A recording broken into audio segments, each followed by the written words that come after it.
Hey, podcast listeners. I'm Marie Thompson, co-founder at Vegas Website Designs, and sitting with me is author, speaker, and digital marketing extraordinaire Kellen Kautzman. Hey, welcome. Marie, it's a pleasure to be here. Kellen has spoken at Roseman University, Planet Hollywood Hotel and Casino, and the Real Estate Investment Summit podcast. Glad to have you and sharing your insight with us. It's good to be here. So tell us a little bit about your background and how you got started in the digital marketing industry. You have an education background. How did you transition to internet marketing? I was a teacher. I taught ESL and Spanish. ESL is an acronym for English as a Second Language. Those kids are amazing, by the way. If you've never taught an ESL class, it's incredible because they really know that they want to learn English, and it's just, they're fixed. It's so much fun. And so I taught, and I would come home and I'd look at my paycheck and I would go, maybe not so much if I want to do this into the future with the family. And so I ended up writing for two different kinds of websites. One was called Associated Content and the other Bright Hub. I was writing 3 to 5 articles a day on top of teaching. And the goal was to get 1 million views online. And so every 1,000 views became $2. And so I told myself, if I can write, X number of articles, I can make about $3,000 a month and then retire early. So I wrote a ton, and some did better than others, and I learned that basically content generation is search engine optimization, or SEO, and ended up, after the crash, the real estate market had tumbled. My wife and I took a look at Las Vegas, came down here, and there was a hiring freeze. I ended up getting my Nevada teaching license. But there was this little company called Advised Media Group that had a position for a blogger at $9 an hour, which wasn't going to cover my $600 a month student loan quite well. So I ended up working there, and then I would take naps in my car between jobs. I would teach at night, and then I would do this blogging gig. But 4 years into that, I actually became a partner with that company and then transitioned into my own. It's an interesting transition. Because companies have the choice of so many marketing platforms, from paid search marketing to social media, I'd like to talk with you about the topic many organizations ask: which online marketing avenue is right for my business? So tell us a little bit about the recommended process from conception to results, and how to recommend the right avenue that will yield the most return for business owners. We actually refer to what we do for clients many times as the RX, or prescription. And the reason we do that is because it is entirely customized. And so, unfortunately, the answer is it really depends. On the industry. But let's use an example. So if you are a blue-collar worker, for example, like a plumber, AdWords is great for you. There's something called a location extension where you can show up in Google Maps. That's great for you. There's something called a call extension within AdWords where folks can click the little blue button that appears in the ad and call you directly. That's great. If you have your own website and you're anywhere position 50 or lower, getting a weekly blog out that's shared via Facebook, Twitter, and Google Plus is smart. But it's going to vary based on whether or not you own your own website, and just how many blogs you're willing to pump out, and how good of a writer you are. And, conversion looks different for every industry. So how would you suggest educational institutes approach marketing efforts when conversion looks like enrollment or virtual tours versus how law firms might approach marketing online? So if we're looking at the example of an educational institution versus a law firm, I would say that both could do well in video production for branding. The educational institution could reach a lot of potential students with some great information via video. Personal injury attorneys, we work with our Mossberg injury lawyers, but they recently did some videos, but those can be a bit more challenging because the legalese is less interesting. Right. So the educational institution has an advantage with the videos.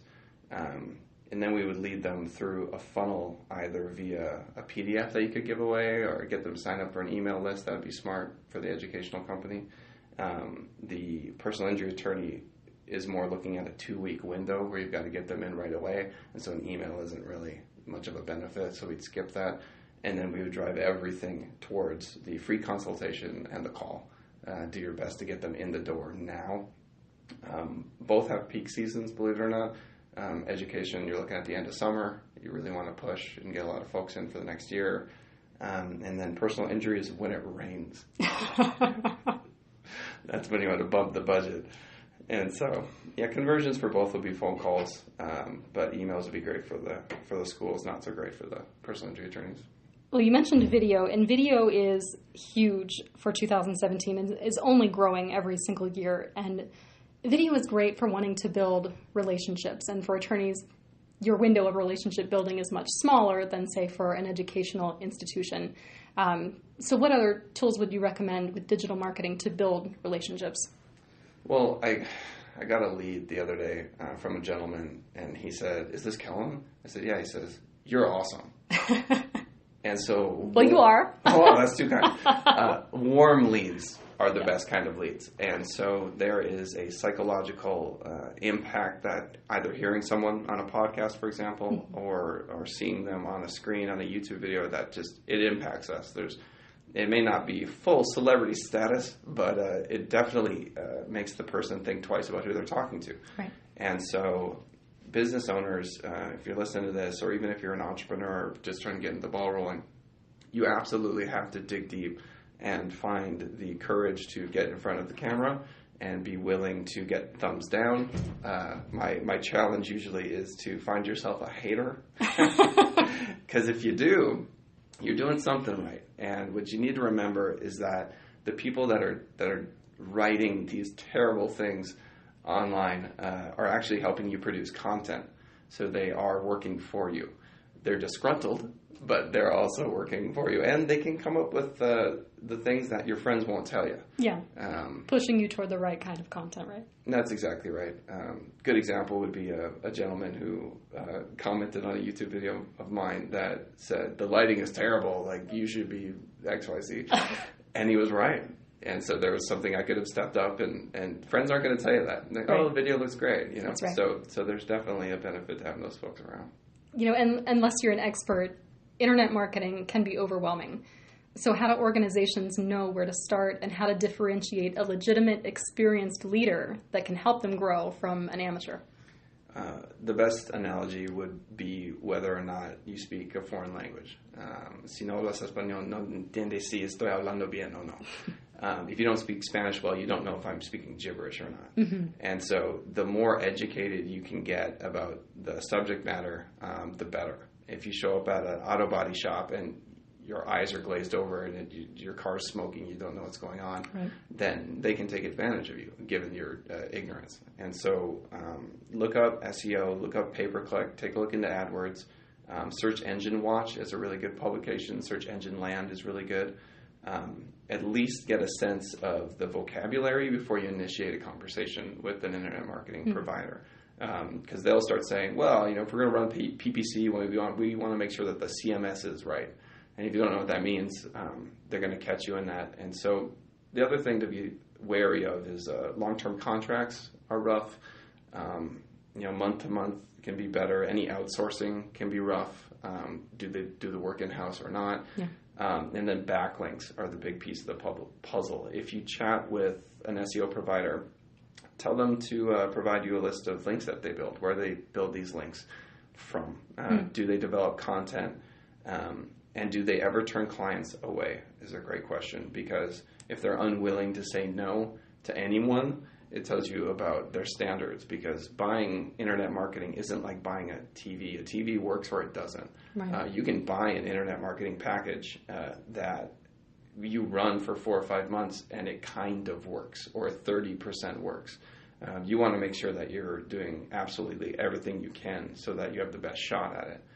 Because I've seen it work, and when it works, I've seen people buy large homes. I've seen statues on their properties. It can go really well. Well, I imagine there would want to be a healthy amount of client loyalty instead of a conflict of interest. Yeah. If they are not saying no to an industry that they have had before and are loyally working with to see the best results for that client. So give us some telltale signs that an organization is ready for digital marketing efforts. Well, I'll tell you one of the signs that you're not ready would be, I spoke to a gentleman, Eric Hellish with Property Management Inc. of Southern Nevada. He has a one-page website on a corporate site, and so you can't really do SEO well when you don't have your own website. And so he had paid some folks $600 a month for a year, and they took his money, took his check. They did SEO, technically. They did SEO, but they had no chance of working. And so, you got to be wary of those sorts of things. So are you ready? You've got a WordPress website, say, for example. You can run a ranking report on something called QRank. It's free.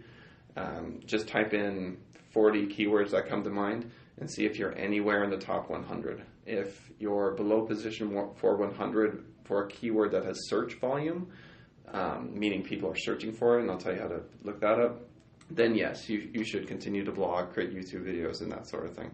If you want to take a look at the keyword search volume, there's something called the Google AdWords Keyword Planner. You're going to have to sign up for AdWords to be able to take a look at it, but you simply put in a keyword, hit search, and it'll tell you how many people within a certain geographic area are searching for that particular keyword. Okay, great. Well, all of this has been really helpful. I appreciate you sitting down with me and sharing your expertise. Of course. All right. Always fun to hang out, Marie. Thanks a lot. Thanks a lot. Thanks a lot.